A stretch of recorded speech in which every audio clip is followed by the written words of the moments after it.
believe me, just watch.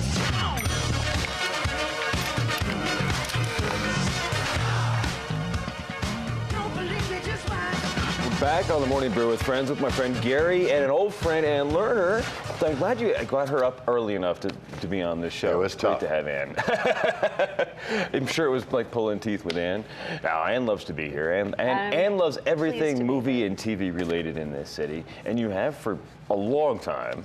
I won't say how many years. I've been with the city for 12 years. Has it been that long already? Yeah, how about that? Oh my gosh. As the city's, your official title is film liaison. Correct. Right. And what do you do as film liaison? I think that's, you don't just liaise. Right, I have a very tough job, Dan. I sit around and read scripts, and then I take take our photo library and send them out to producers, and then when scouts come in, producers or whoever, I drive them around and show off our city. That sounds like just a good time. I have the best job in the city. I think you do. Other than Gary's, of course. Other than Gary's. But it sounds like it's got to be great fun, especially now because you won a big award for doing that. Was it Movie Maker magazine named us one of the top cities? Movie Maker magazine every January in their Sundance issue announces the top 10 cities, top large cities, they're the best cities to live, work, and make movies. And this year we came out number 5. Now I gotta ask, because in the past I know we've been as high as maybe number 1 or number 2, right? That's correct. We have been number 1 and 2. And what's happened since then? Is it just competition for films is getting stronger? That's correct. And I think that many states now offer incentives. I'm pleased that we're, a little town, not a little city, but Albuquerque. The people ahead of us included Atlanta, which has higher film incentives. And New York, 5 million people. Yeah, New York, LA, and then also Austin, which does a lot of filming as well. So Right. I'm very pleased. No, that's good company to be in for a film city, right? And I know that was it just this weekend, I guess, it was announced that Preacher was actually going to be filming here, and that's a big new TV show, right? Correct. And they did their pilot, and so once this happens, what does that mean for locals? Can they just like sign up and be part of a thing and just get on the crew, or how do you even do it? Well, most of these large studio jobs go through the union. IATSE 480 is up in Santa Fe. Anybody can contact me and I'll put them in touch with the right people to talk to up there. We also have night shift, which is... I forget about that that's one. Right, season 3. Is it AMC? It's Sony. Sony. And it is in its 3rd season, hiring a ton of New Mexicans. They're out at Albuquerque Studios. I was scouting a lot last week for new projects coming in. Graves. Is this the season? This is the pilot season, yes. Yeah, this is when everybody wants to find out where they can shoot, and then they'll find out over the summer if a company actually orders 13 or 15 episodes of a TV show. Right, although lately we've been seeing people coming in not just for the pilot, but they're picking up the whole series. So what's really great is our reputation, Albuquerque's reputation as a film-friendly city, starts from the top up. Mayor Barry is so film-friendly. He gets it about the economic impact to not just the crew, but so many different of our infrastructure. It's all the different disciplines too, because once you get caterers who go into the food business, you have carpenters who go into the construction business, you have everybody involved, right? Right, and you have lumber companies, you have all of those little antique stores that are along Broadway. They'll rent out their props and then they'll get them back. I mean, it's a win-win for everybody. Everybody loves it. And I want to thank the city for being so film friendly.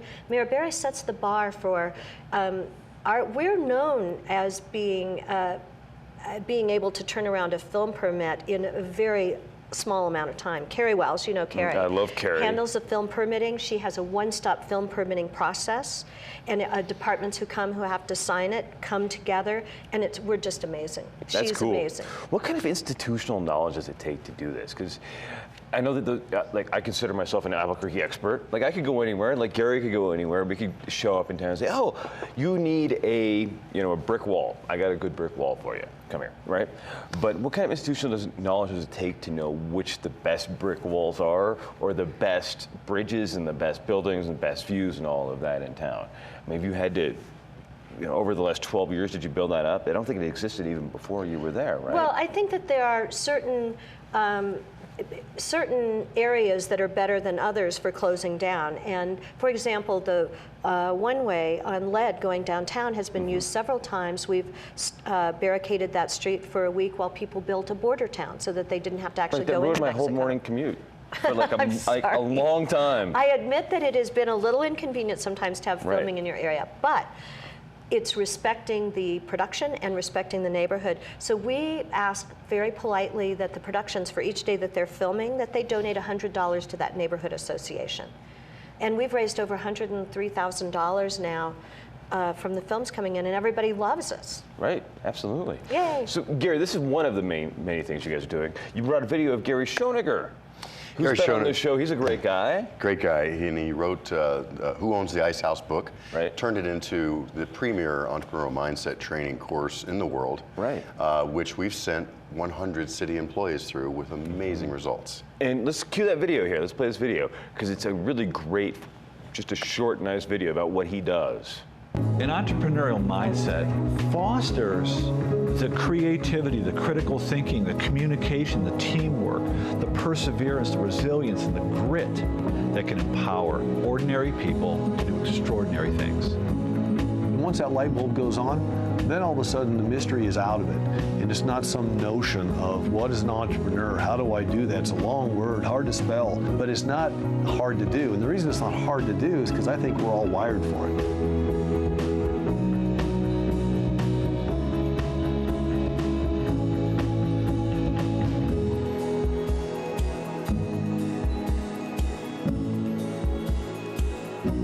We're all looking for answers out there.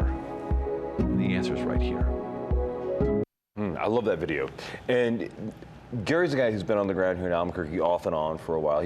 Which institute is he with? Kaufman Foundation? Which is, you guys work with so many foundations. I can't keep Kaufman them all straight. Foundation funded them turning in this course into the ELI, Entrepreneur Leadership Institute. Okay. And he and another person run that institute, and they've been spreading this all over, but we're the first city to commit city employees to it. And this course is just amazing. I've been through a lot of courses before, 7 Habits of Highly Effective People with Covey and some other things.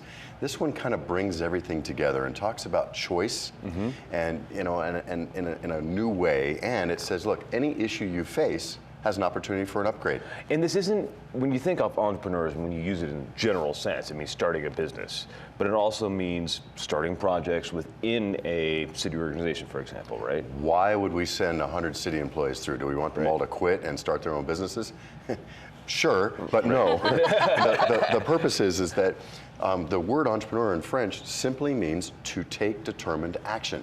It's a myth that entrepreneurs fly around in their own private jet planes using unreasonable risk with other people's money, starting a company every other day, stab their partners in the back, make $1 billion. Who knows anybody like that? No. That sounds like fun. Yeah, that's Hollywood, right? and Hollywood often portrays things to the extreme. Right. But none of us knows anybody like that. And most entrepreneurs in New Mexico have smaller companies. They're the first to take a pay cut. They're the first but they're passionate about what they do. And what most people don't understand is that they think entrepreneurs are selfish and out for a buck. If you're entrepreneurial, you will not be successful unless you figure out what other people want. If you don't know what other people want, if you're not intuitive and have incredible empathy, you won't be successful because you don't have anything that anybody wants to buy. And that's what the courses like Gary Schoeniger's teach, right? That's exactly it. And you can be an entrepreneur within city government. You could be an entrepreneur within academia. Or you can be an entrepreneur as a teenager. We only got a couple of minutes here, but we have some photos from this weekend's it's the Teen Startup Weekend, right, Gary? Teen Startup Weekend. And this was amazing. We had some of the kids on the show last week. They were great. And what they did was all got together. It was a Friday night. They pitched ideas for companies and then worked on them all day Saturday and all day Sunday. And then Sunday afternoon, Sunday evening, they all basically presented their ideas. Did you go last night to see the I was there all weekend. Final thing? Yes, and I will tell you, these kids, and this is what entrepreneurs was about. They solved problems that they were passionate about. These kids have a little bicycle attachment that charges your phones in third world countries. Oh, cool. They have K-cups that dissolve as you're making it, so it decreases landfill use. There are just amazing ideas that these kids came up with, and they're all to solve a problem. We've got to stop asking our kids, what do you want to do for a job when you grow up? We have to start asking them, what problem do you want to solve? And that's love what that. entrepreneurs do. And we have the only teen startup weekend in the world. Right here in Albuquerque. There are startup weekends going on everywhere. This weekend we had one in Paris, New York, etc. But we've got the only teen startup weekend here. That's perfect. But we're going to come back in a couple of seconds. We're talking a little bit more about some of this stuff in a bit. But we got a packed house in the morning brew with friends. It should be great.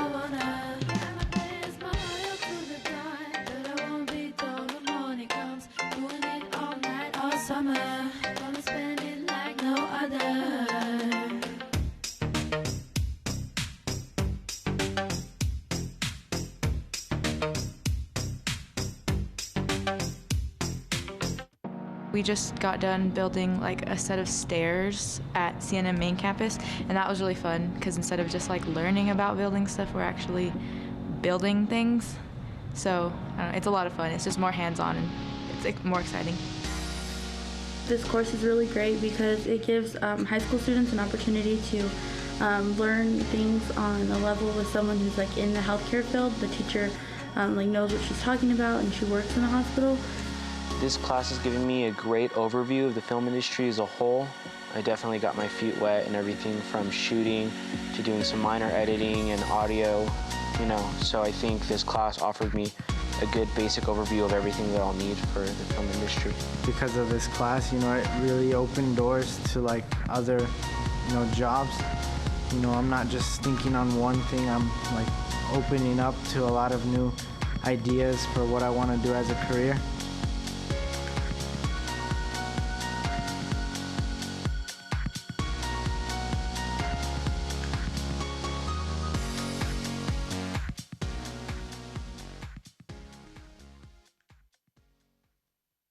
On February 2nd, the public will be asked to vote yes on a no-tax increase school bond mill levy election. $575 million for schools and charter schools, new classroom technology, safe transportation, renovations to old schools, plus health and safety provisions. Our teachers and children need you. Help grow their world through education. Vote yes on February 2nd for our children, our community, for jobs. For more information, visit www.growmyeducation.com. Paid for by Yes for Our Children's Future, Dave Greaves, Chairman.